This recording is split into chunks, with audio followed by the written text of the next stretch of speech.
My name is James Rohn, and today I'm telling you the story of a stranger who hid in a rancher's wagon and the lie he told to save her life. Elias Ward had spent 4 years learning to prefer silence over conversation, cattle over crowds, and the empty stretch of his ranch over the noise of any town in Wyoming Territory. So when he climbed onto his wagon that October afternoon in Red Willow, all he wanted was to get home before dark. He had no idea that his entire life was about to change in the span of a single heartbeat. It started with a sound, a shift of fabric behind him, something moving where nothing should have been. He walked to the back of the wagon and pulled the canvas aside, and there she was, a young woman folded between the flour sacks and the blankets, her dark hair falling loose from its pins, her hands clutching a small bag like it was the only thing left in the world she could hold on to. Her dress was pink, simple, still damp at the hem from running. She looked at him with the eyes of someone caught between fear and desperate hope, and before he could ask a single question, she whispered the words that would upend everything. "Pretend I'm your wife until we're out of town." Outside, the unmistakable sound of horses moving with purpose was growing louder. Men searching block by block with the kind of patience that told him exactly who had sent them. Elias didn't know her name. He didn't know what she'd done or who she was running from. But he knew the sound of men hunting somebody, and something in him refused to hand a frightened stranger over without understanding why. "Get down," he told her. "Lie flat. Pull the blanket over you." She obeyed without hesitation, and he walked back to the front of the wagon like nothing in the world was wrong. 3 riders approached, unmistakably Ambrose Pike's men, the kind of riders whose authority came entirely from someone else's money and whose confidence came from never once being questioned. They asked if he'd seen a woman, dark hair, pink dress, and in the half-second he had to decide, Elias chose to lie. "My wife's in the back," he said. "She's not feeling well." And then, as if summoned by fate itself, Rosemary pulled back the canvas herself, cheeks flushed from pinching them just moments before, playing the part of an unwell wife being needlessly delayed. For one breathless moment it worked. Then a rider's eyes drifted down to her shoes, cream-colored, buttoned, clearly meant for a wedding, not a rough wagon ride, and the tension in the air turned razor-sharp. Elias didn't wait for the accusation to form. "She dressed before she felt it coming on," he said flatly, and snapped the reins before the rider could respond. The wagon lurched forward, and for 30 seconds, freedom felt possible. Then he heard them again, not chasing, but following, patient in a way that made his stomach tighten. He cut through the alley behind the mercantile, onto a forgotten mill road no one used in October, and pushed his horse up into the mountains until the sound of pursuit finally faded into silence.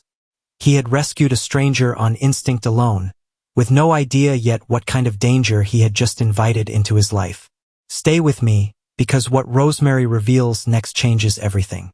Once the danger of Red Willow faded behind them, Rosemary Bell finally began to speak, not all at once, but slowly, the way truth tends to surface when there's no audience left to perform for. Her mother had been a seamstress in town, a hard-working woman who died that past March, leaving behind more debt than Rosemary ever knew existed. The man holding those debts was Ambrose Pike, the same name that made grown men in the county lower their voices. Elias didn't need to ask who Pike was. Everyone knew. What he didn't know yet was how deep the manipulation went. Rosemary explained that Pike had extended credit to her mother during a brutal winter when the sewing business had slowed to nothing, and the rates he quoted seemed reasonable, even generous. But those weren't the real rates written into the actual notes. Pike hadn't extended a kindness. He'd built a trap, stacking interest upon interest until a small, manageable debt swelled into an amount no seamstress could ever hope to repay. It wasn't carelessness. It was calculation, precise and merciless. Elias asked the only question that mattered. What was he really after? Rosemary's answer landed heavier than anything before it. Her mother owned a small piece of land on the edge of Red Willow, passed down from her grandfather, with a creek running straight through it. Pike controlled everything on both sides of that water except her family's plot, and without it, he couldn't secure the rights he needed to expand his operation.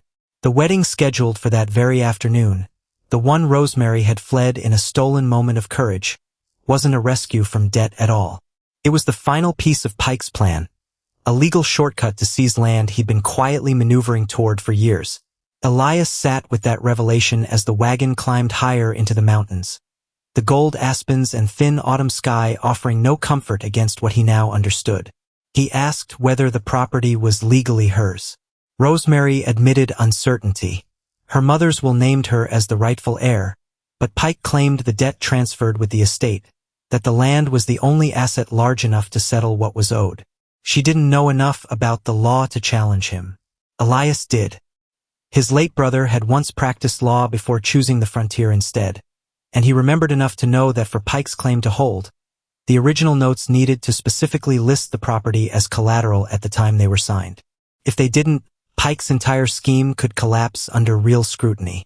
There was only one problem. Rosemary had seen those notes in her mother's papers but hadn't taken them, not realizing then how badly she would need them later. Out here, Elias admitted, the law is mostly whatever the richest man says it is. But if you can get something in front of a federal marshal, Washington's rules still carry weight, even against a man like Pike.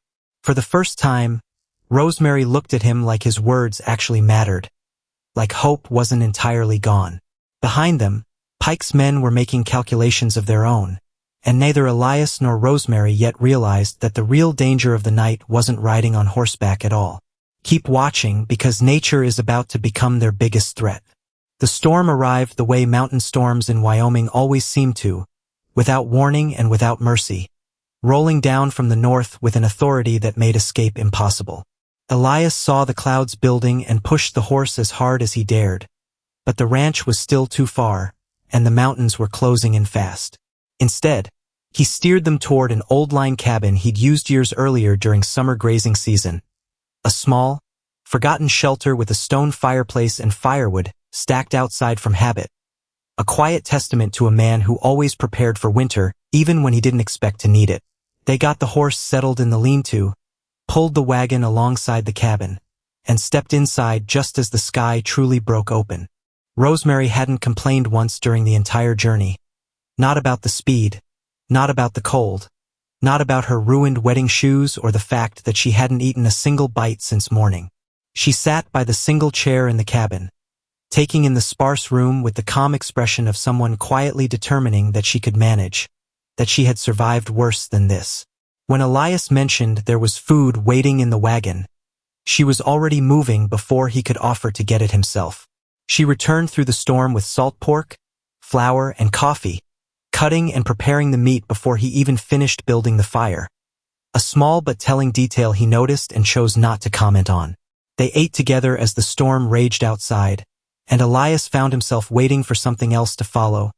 Tears perhaps, or the flood of questions that usually comes once danger finally passes and the mind has room to process fear. Instead, Rosemary simply finished her meal, cleaned the pan with practiced efficiency, and looked into the fire before speaking. "Thank you for not asking questions on the road," she said quietly. "You were telling me," he replied, "on your own timeline." She explained that her mother used to say the right person asks the right question at the right moment, while the wrong person asks everything all at once, desperate for answers they haven't earned. When Elias asked what the right question actually was, Rosemary admitted her mother never told her, that she believed you simply know it when you hear it. Elias sat with that thought longer than he expected to, thinking of the years he'd spent alone in a house built for more than one person, the years he'd stopped asking questions because there was no longer anyone left to ask them of. Then, almost without meaning to, he looked across the fire and asked if she had eaten anything at all that morning. She admitted she hadn't. That, he said, was the wrong question to ask 6 hours ago. And for the very first time since he'd found her hiding in his wagon, Rosemary Bell almost smiled. A small, hesitant expression that started, faltered, then fully bloomed into something that changed her entire face. Elias looked away into the fire, because watching her smile directly felt like something he wasn't ready for yet.